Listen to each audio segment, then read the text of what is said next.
Hi, I'm Katy Barden, and throughout April, which is Stress Awareness Month, my PRCA colleagues and I are going to speak to members about what they've been doing to manage their mental health and well-being, and also the mental health and well-being of their colleagues. Today I'm speaking to Claire Williamson, who is Managing Director at Resonance, and she's also on the PR Council, PRCA's PR Council. So Claire, welcome. Thanks for joining us. It's been a really challenging 12 months, I think, personally and professionally for everyone. So if you could just sort of set the context and tell us how the last year's gone for you with your home life and in business. Yeah, sure. Okay. So, I mean, I'm in technology PR. Our consultancy provides B2B technology, PR communications. So we're in a fairly robust sector, which has been quite helpful over the last 12 months.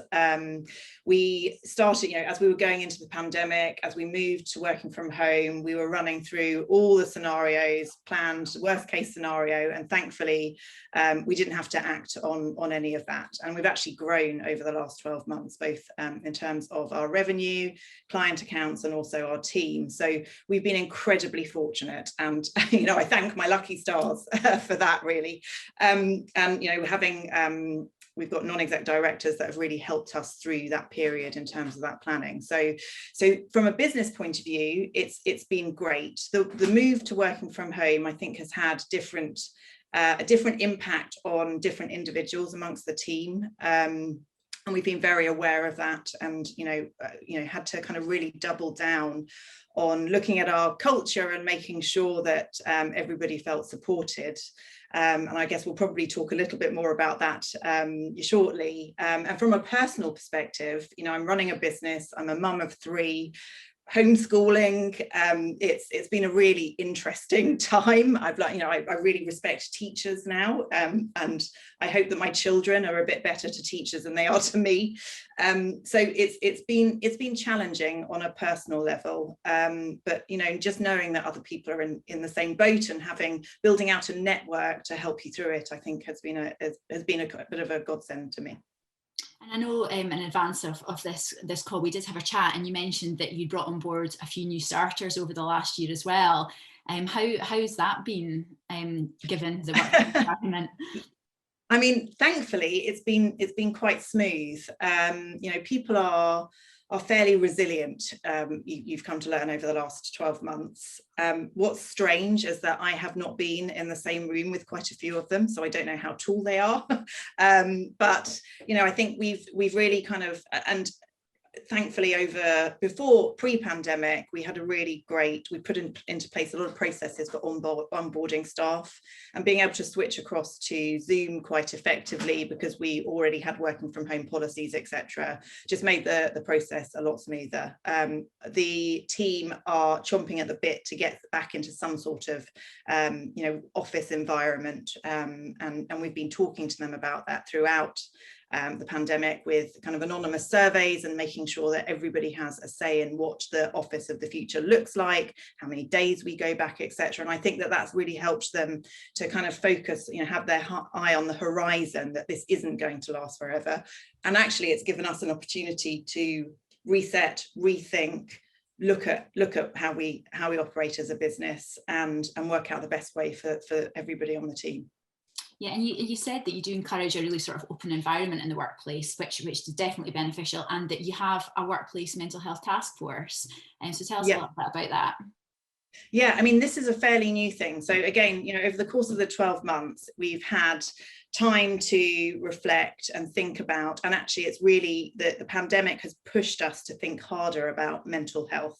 Just seeing people on Zoom, and you can see when people are having ebbs and flows, etc. So we've really thought about it, and it's actually business critical, really, mental health. I was reading the PRCA survey from last October. There's 9 in 10 of us in PR struggle from some sort of mental well-being issue, and that is absolutely astonishing. So we kind of have taken a step back and had a real think about how we can help our staff, because if you have a happy, engaged team that and you help prevent triggers, etc., then that that's business critical, as well as wanting to help our team's well-being. So we had a look at everything, and we sent some of our team on mental health training, and they are trained to identify, when people are having a bad time, how to deal with that, etc. And they formed a task force with us, and that is encouraging us to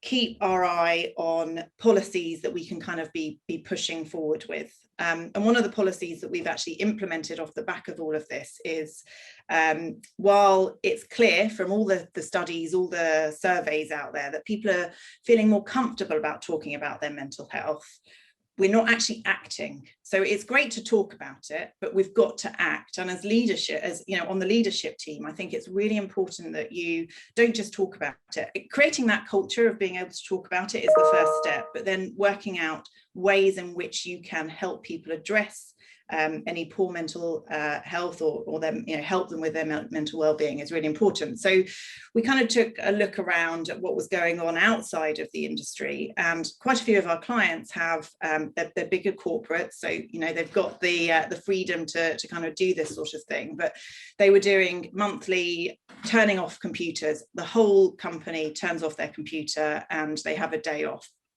And I think that that's an absolutely fantastic initiative. With our clients, we can see that they're really happy with that.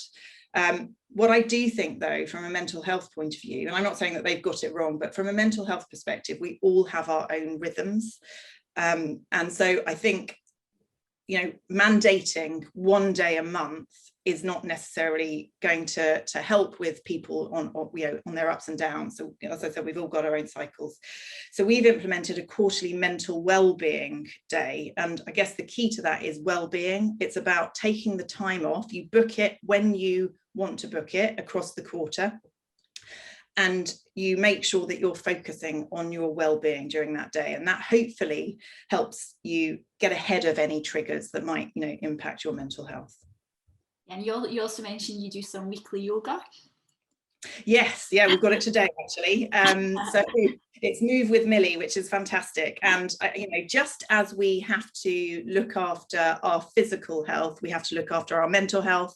And the two are very, I'm not a psychologist at all, but I know that for me, the two are very, interconnected. And giving people the, the permission to get away from their desk for that hour a week, it sets the right kind of habit. So yeah, we have a weekly session where everybody is encouraged to join, and I don't miss it because I think it's really important that I'm there showing that I'm taking a step away from my desk. I think again with the pandemic, we're all sat in our own homes. There's been a big blurring between work and life, and it's important to make sure that you get up from your desk and walk away, especially for those kind of lunch times. Yeah, and that's fantastic that you're leading by example. When things do start to move back and people start to move back to the office, however that looks for different businesses, do you think that you will build on these things that you've done? You don't want to let them fall by the wayside. They're things that will be central to your activity going forward. Yeah, I know, 100%. Like I said, this mental well-being is business critical. It's at the top of the agenda. I think having happy teams is, we all want to make sure that the teams that we work with are looked after, that they're cared for.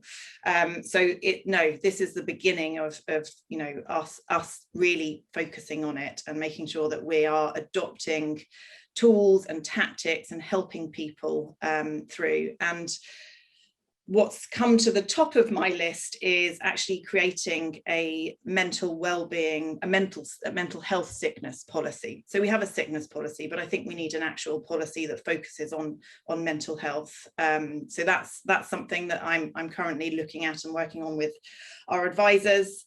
I think from this task force that will continue, and we'll continue working out strategies to help people. Mental health is, 9 out of 10 people, again, that's just absolutely astonishing. It is a pandemic, and I think we need to be taking it very, very seriously as leaders and make sure that we're creating the right cultures to help people. And whether, and work is, it's so much part of our lives. It's such a huge proportion of our lives that actually a lot of triggers for people's mental well-being, if they're going to fall into poor mental health, come from the workplace. So making sure that you've got a culture that, you know, provides happiness, engagement, that people know what they're doing, that, you know, they feel like they've got autonomy over their lives, I think is really important. And that's just the basics of good leadership.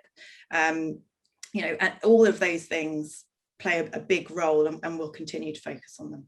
Yeah, absolutely agree with that.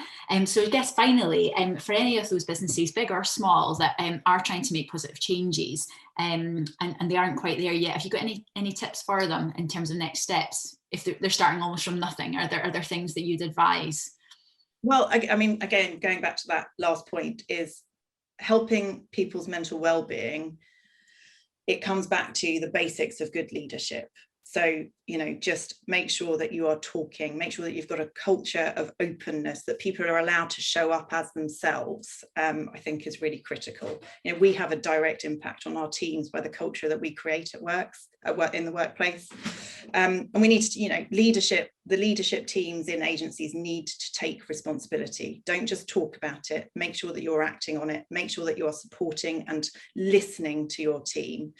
And I guess the final thing to say is that well-intentioned action is better than no action, because it gets the conversation started and you can then open your ears to what your team actually need.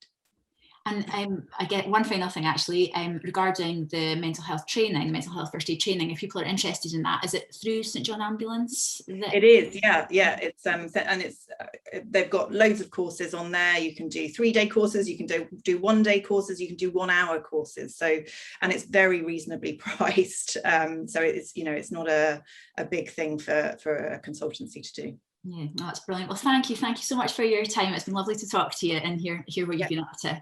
All the best. No, thank you.